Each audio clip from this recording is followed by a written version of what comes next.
যে ভারত একতরফা ভাবে হামলা চালালেও প্রথমে তার পাল্টা জবাব এত ভয়ঙ্কর ভাবে হয়েছে যেটা অকল্পনীয়। চীন নাকি মোদি বিসি কান্দে উঠে দিছে।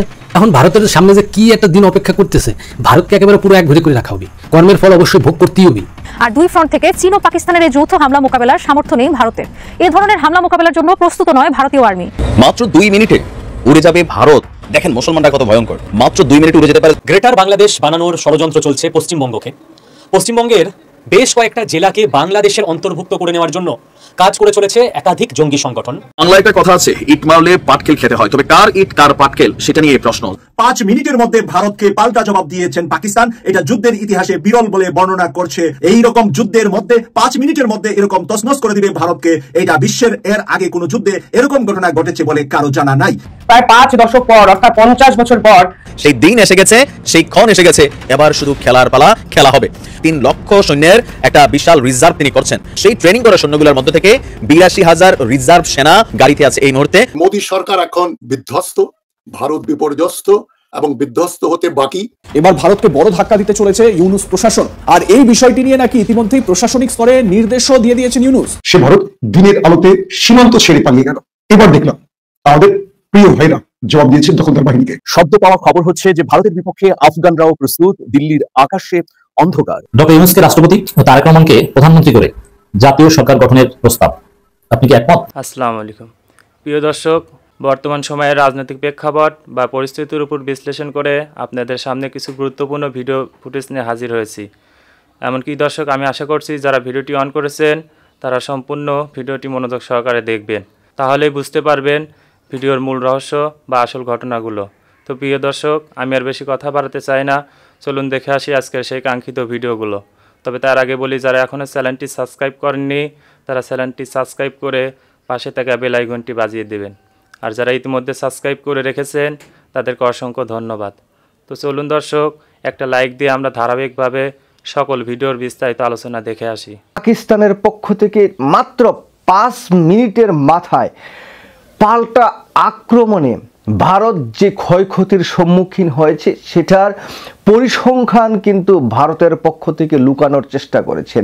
আমরা যদি একটু পরিসংখ্যান দেখে আন্তর্জাতিক মিডিয়ায় যেই সংবাদগুলো প্রকাশিত হয়েছে সেই সংবাদ অনুযায়ী আন্তর্জাতিক মিডিয়া বলছে ভারতের পক্ষ থেকে পাকিস্তানের 3টি জায়গায় 9টি পজিশনে আক্রমণ চালানো হয়েছে। পক্ষান্তরে পাকিস্তানের পক্ষ থেকে পাল্টা 5টি জায়গায় প্রায় 15টি লক্ষ্যবস্তুতে আক্রমণ করা হয়েছে। সেই আক্রমণে পাকিস্তান 15টি ব্যালিস্টিক ক্ষেপণাস্ত্র নিক্ষেপ করেছেন, পক্ষান্তরে ভারত মাত্র 9টি ক্ষেপণাস্ত্র নিক্ষেপ করেছেন পাকিস্তানে।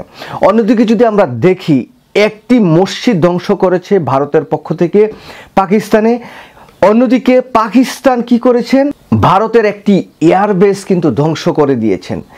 যদি আরেকটু পরিসংখ্যান দেখি, ভারত পাকিস্তানের এই যে 3টি জায়গায় 9টি লক্ষ্যবস্তুতে আক্রমণের ফলে ভারত বলছে যে পাকিস্তানের প্রায় 70 জন মানুষ নিহত হয়েছেন, অথচ আমরা দেখছি যে ভারতে পাকিস্তানের হামলায় ভারতীয় প্রায় 22 জন সোলজার নিহত হয়েছেন। সাধারণ যে নাগরিক সেটার হতাহত খুব একটা বেশি আমরা দেখছি না, মাত্র 3 জন। অন্যদিকে আমরা যদি দেখি, ভারতের প্রায় 15টি যুদ্ধবিমান ধ্বংস করেছে পাকিস্তান, 4টি ড্রোন ধ্বংস করেছে পাকিস্তান, 4টি হেলিকপ্টার ধ্বংস করেছে পাকিস্তান এই যে ভারতে যে হামলাটি চালিয়েছে। তো আমরা পরিসংখ্যান অনুযায়ী আমরা যদি দেখি যে একটি বাড়ি ধ্বংস করেছে ভারতের পক্ষ থেকে পাকিস্তানে, অন্যদিকে 5টি সেনা ছাউনি ধ্বংস করেছে পাকিস্তান। তো নানা যে সমীকরণ সেটা আমরা কিন্তু দেখছি। পাকিস্তানের যে প্রধানমন্ত্রী শাহবাজ শরীফ তিনি কিন্তু বলছেন যে পাকিস্তানের শক্তিমত্তা যে কি সেটা ভারত ইতিমধ্যেই বুঝতে পেরেছে। এর আগের একটি ভিডিওতে বলেছিলাম যে ভারতীয় সোলজাররা কিন্তু সাদা পতাকা উত্তোলন করে যুদ্ধক্ষেত্র থেকে পালিয়ে যাচ্ছে। এই যে অপারেশন সিন্দুর ভারতের পক্ষ থেকে চালানো হচ্ছে, সেই জায়গায় আমরা দেখছি যে ভারতীয় এই হিন্দুত্ববাদী রাষ্ট্র হিন্দু কোনো বড় অফিসারকে না রেখে একজন মুসলিম কর্নেল সুফিয়াকে সামনে এনে একটু গ্ল্যামার দেওয়ার চেষ্টা করছেন।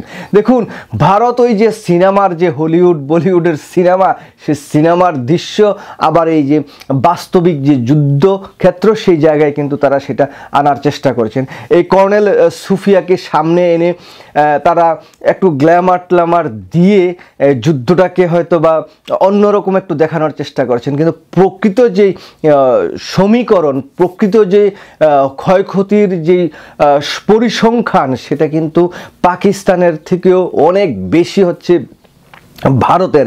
কারণ ভারত পাকিস্তানে আক্রমণ করে কোনো এয়ারবেস ধ্বংস করতে পারে নাই, কোনো সেনা ছাউনি ধ্বংস করতে পারে নাই, এবং কি ভারতীয় সোলজাররা কিন্তু পাকিস্তানের সীমানায় ঢুকে এখন পর্যন্ত কোনো আক্রমণ চালাতে পারে নাই। অন্যদিকে আমরা দেখছি যে পাকিস্তানি সোলজাররা কিন্তু ভারতে ঢুকে, আমরা আন্তর্জাতিক যে মিডিয়া আল জাজিরার রিপোর্ট অনুযায়ী দেখছি প্রায় 150-রও অধিক সোলজার ভারতের সীমানার ভিতরে ঢুকে তারা এখন কিন্তু একেবারে সশরীরে অপারেশন পরিচালনা করছেন। ডক্টর মোহাম্মদ ইউনূস স্যার কিন্তু এক সপ্তাহ আগে ইঙ্গিত দিছে যে আমরা যুদ্ধে জড়াবো না, কিন্তু আমাদেরকে সাবধান থাকতে হবে, যুদ্ধের প্রস্তুতি থাকতে হবে। আর গত 9 মাস যাবৎ কিন্তু একটা কথা বারবার বলে যাচ্ছিল যে আমরা যুদ্ধময় একটা পরিস্থিতির মধ্যে দিয়ে যাচ্ছি। দেখেন, সত্যি সত্যি কিন্তু যুদ্ধ লেগে গেল। তার মানে কতটা দূরদর্শী চিন্তা ভাবনা, সব কিছু কিন্তু অঙ্ক, ওনার অঙ্কতে উনি বুঝা ফেলাইছিলেন ভারত পাকিস্তানের সাথে কি হইতে যাচ্ছে, যার জন্য এক সপ্তাহ আগেই বলছে আমাদেরকেও সাবধান থাকতে হবে। হ্যাঁ, আমাদেরকে অবশ্যই সাবধান থাকতে হবে, কারণ ভারতের কোনো বিশ্বাস নাই, যে কোনো সময় আক্রমণ করে বসতে পারে। কারণ ভারতের সাথে বাংলাদেশের সম্পর্ক ছিল আওয়ামী লীগের সাথে, এখন টোটাল আওয়ামী লীগ তো তার কোলের মধ্যেই। হ্যাঁ, এখানে আরেকটা ব্যাপার আছে, কিন্তু এই যে আওয়ামী লীগের যারা এখন ভারতে আছে, তারা কিন্তু এখন যুদ্ধে যেতে পারে, পাকিস্তানের বিরুদ্ধে তারা লড়তে পারে, কারণ তারা তো সবসময় পাকিস্তানকে গালাগালি করতো। এখন সেই পাকিস্তানের সাথে ভারতের যুদ্ধ, আর তারা ভারতে বৈশা বৈশা ভারতের অন্ন ধ্বংস করবে। হ্যাঁ, খালি খাইয়া যাবেন। এবার যান, যুদ্ধের ময়দানে যান। আপনারা যারা ভারতে আছেন, যান, একেবারে যে কাশ্মীরে হাজির হন, যুদ্ধের ড্রেস পরেন, কোনো ব্যাপার না। আর চালানো তো অভ্যাস আপনাদের আছে, এখানে তো হেলমেট পরে আপনারা চালাইছিলেনই, তাই না? ওই একই জিনিস। এই 10 মিনিট লাগবে শিখা নিতে। হেলমেট লাগায়া যুদ্ধের ময়দানে চলে যান, যা উচিত এই মুহূর্তে। ফার্ম করতেছি না, কিন্তু সিরিয়াস। ওই হেলমেট বাহিনী যারা আছে এখন কলকাতায় বা সারা ইন্ডিয়াতে, এদের সবাইকে এখন ওই কাশ্মীরে যুদ্ধে পাঠানো উচিত, তাই না ভাই? আচ্ছা, একটা ব্যাপার খেয়াল করছেন আপনারা, বাংলাদেশের সবাই এই যুদ্ধটাকে বুঝছেন খুব খুশি মনে নিছে। সবাই আলহামদুলিল্লাহ আলহামদুলিল্লাহ লিখতেছে, মানে সবাই চাচ্ছে, 90% লোক চাচ্ছে পাকিস্তান ঝাঁপায় পড়ুক ভারতের উপর। কারণ কি, এই ভারত তো আমাদেরকে স্বাধীনতার সময় অনেক সহযোগিতা করছে, আমাদের পাশে ছিল। আমরা তারা মিলে 71-এ পাকিস্তানের সাথে যুদ্ধ করছিলাম। আজকে পাকিস্তানের সাথে তারা যুদ্ধ করছে, আমরা তাদের পাশে নাই কেন? না থাকার কারণ ওই যে একজন শেখ হাসিনা। হ্যাঁ, আচ্ছা, শেখ হাসিনা যদি আজকে বাংলাদেশে থাকতো, তাহলে আমরা কি আজকে এই ধরনের কথা বলতে পারতাম? এই যে আমি মোদিজির বিরুদ্ধে কথা বলতেছি, আজকে রাত্রের মধ্যেই তো গায়েব হয়ে যেতাম। আমাদের চ্যানেলগুলা যেভাবে হেডলাইন দিতেছে, সবাই কিন্তু খুশি, যেভাবে লেখা যাইতেছে। লিখতে পারতো ভাই? পারতো না, কেউ পারতো না। আমিও কথা বলতাম না, আপনারাও কোনো কমেন্ট করতে পারতেন না। পাকিস্তানের পক্ষে কথা বললে শেখ হাসিনা যদি থাকতো, ভাই খায়া দিত না, একেবারে এক রাত্রের মধ্যে কিন্তু হজম করে দিত। হায় হায়, কি দুর্ভাগা দেশে বসবাস করতাম, কথা বলার কোনো স্বাধীনতা ছিল না। আজকে দেখেন, প্রাণ খুইলা যার যাকে ভালো লাগতেছে তাকেই সাপোর্ট করতেছে। হ্যাঁ, বাংলাদেশের মানুষ এখন পাকিস্তানকে মনে প্রাণে সাপোর্ট করতেছে। এদিকে আবার চিকেন লেগের পাশে ভারতের বিমান আকাশে উঠতেছে, যুদ্ধের মহড়া দিতেছে, আমাদেরকে ভয় দেখাইতেছে। কিন্তু আমরা কি ভয় পাই? না ভাই, আমরাও ভয় পাই না, পাকিস্তানিরাও ভয় পায় না। কারণ কি জানেন? এরা মরার জন্য যুদ্ধ করে। তো আপনারা তো মরার জন্য যুদ্ধ করেন না, এরা মরার জন্য যুদ্ধ করে, এরা শহীদ হইতে চায়। খেয়াল করছেন পাকিস্তানের সেনাপ্রধান কোথায় দাঁড়ায় ভাষণ দিছে? ট্যাঙ্কের উপরে দাঁড়ায় ভাষণ দিতেছে। আর উনাদের সেনাপ্রধান ভাষণ দিতেছে এসিতে বৈশা কথা বলে। আর ওরা যুদ্ধের ময়দানে একেবারেই রেডি ভাই, পুরাপুরি রেডি। যে ডোনাল্ড ট্রাম্পের আশায় শেখ হাসিনা আমাদেরকে কিছুদিন ভয় দেখাইছে, খেয়াল আছে? ওই যে মিছিলে তার ছবি পড়াইতে হবে, হামলা করতে হবে, ভিডিও করতে হবে।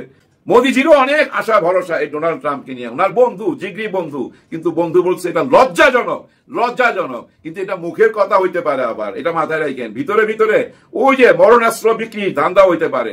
আমেরিকা থেকে যদি এখন মোদিজি কিছু কেনাকাটা করে, আমেরিকা থেকে যদি এখন মোদিজি কিছু ড্রোন, কিছু ট্যাঙ্ক, কিছু যুদ্ধ বিমান ক্রয় করে, হ্যাঁ, কিনলেই কিন্তু আবার সম্পর্ক ভালো হয়ে যেতে পারে। ওই যে বললাম না, যারা মরণাস্ত্র তৈরি করে তারা তো বিক্রির ধান্দাই থাকবে। ইসরায়েল, আমেরিকা, ফ্রান্স যেই হেল্প করুক না কেন, কিন্তু পাকিস্তান সরাসরি সাপোর্ট পাইতেছে চীন আর তুরস্ক থেকে। শুধু টাকা পয়সা দিয়া না ভাই, যুদ্ধের যা যা লাগে তুরস্ক থেকে সবকিছু পাঠিয়ে দিবে। আরো অনেক দেশ আছে ভিতরে ভিতরে পাকিস্তানকে সাপোর্ট করার। এই যুদ্ধটা কি খুব তাড়াতাড়ি থাইমা যাবে? না, তাড়াতাড়ি থামবে না। এই যুদ্ধটা চলবে, আরো লম্বা হবে, চলা উচিত, একটা ফয়সালা হওয়া উচিত। পাকিস্তান বড় না ভারত বড়, কারণ এই দুই দেশ বুঝছেন যুগের পর যুগ না ভাই, শত বছর যাবৎ শুধু ঝগড়া বিবাদ করে, শুধু ঝগড়া বিবাদ করে। এবার একটা ফয়সালা হওয়া উচিত। এই যুদ্ধটা বাজাইছে ইসরায়েলের সাহসে।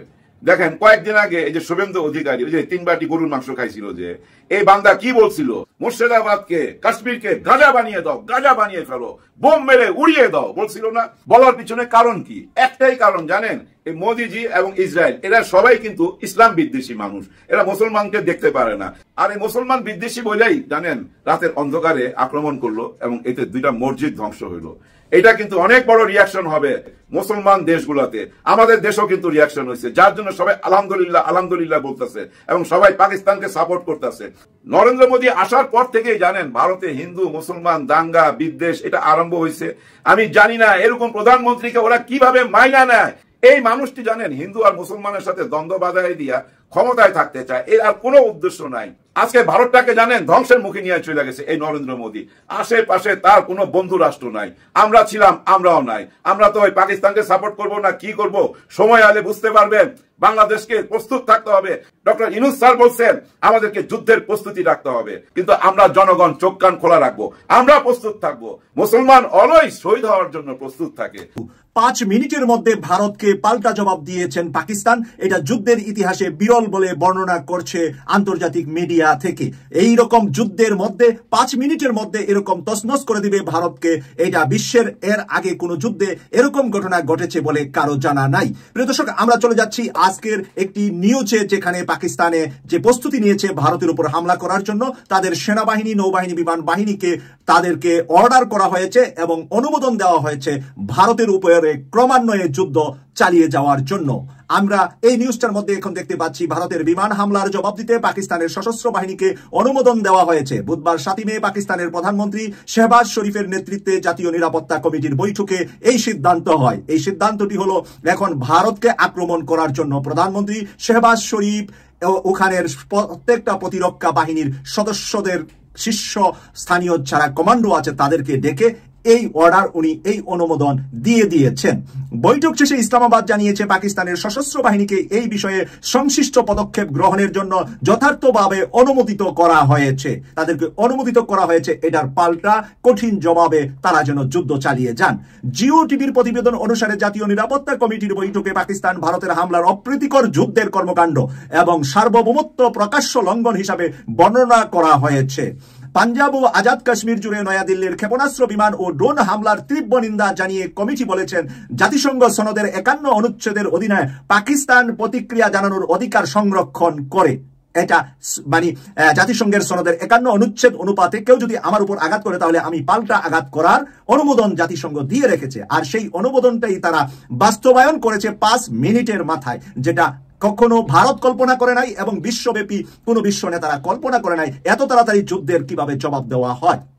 এরপরে যেখানে লেগেছে পাকিস্তানের ভূখণ্ডে 5টি ভারতীয় যুদ্ধ বিমান এবং ড্রোন ভূপাতিত করা হয়েছে, এজন্য সেনাবাহিনীর প্রশংসা করে দেশটির জাতীয় নিরাপত্তা কমিটি। তাই পাকিস্তান সেনাবাহিনীর প্রশংসা করেছে পাকিস্তান সরকার, জাতীয় নিরাপত্তা কমিটি তাদের মানে এই ধরনের 5 মিনিটের ভিতরে তাদের যে এই প্রতিকারটা দেখিয়েছে। এখানে আরো লেগেছে ইসলামাবাদের সামরিক মুখপাত্র লেফটেন্যান্ট জেনারেল আহমেদ শরীফ চৌধুরী বলেন আক্রমণকারী 5টি ভারতীয় বিমান এবং একটি যুদ্ধ ড্রোন গুলি করে ভূপাতিত করা হয়, যার মধ্যে 3টি রাফাল ফ্রান্সের রাফাল, যেই রাফাল দিয়ে সারা পৃথিবীকে মানে এতদিন পর্যন্ত দমিয়ে রাখা হয়েছিল, সেই রাফালকে ভূপাতিত করেছে পাকিস্তান। এখন রাফালকে কিভাবে ভূপাতিত করলো, কোন অস্ত্র দিয়ে ভূপাতিত করলো তা জানা গিয়েছে যে চায়না থেকে আগত নতুন অস্ত্রে এই রাফালকে ভূপাতিত করেছে এবং চায়নার এই আক্রমণাত্মক এই অস্ত্রের কারণে আজকে বিশ্বব্যাপী চায়নার অস্ত্রের ভয় ঢুকেছে সারা বিশ্ব নেতাদের মাঝে। আমি আশা করছি সম্পূর্ণ ভিডিওগুলো মনোযোগ সহকারে দেখেছেন। সেই সাথে ভিডিওর কোনো তথ্য বা মতামত থাকলে কমেন্ট বক্সে জানিয়ে যাবেন। আজকের মতন এখানে শেষ করছি, ফিরে আসছি আগামী দিনে অন্য কোনো টপিকস নিয়ে। সে পর্যন্ত ভালো থাকবেন। আল্লাহ হাফেজ।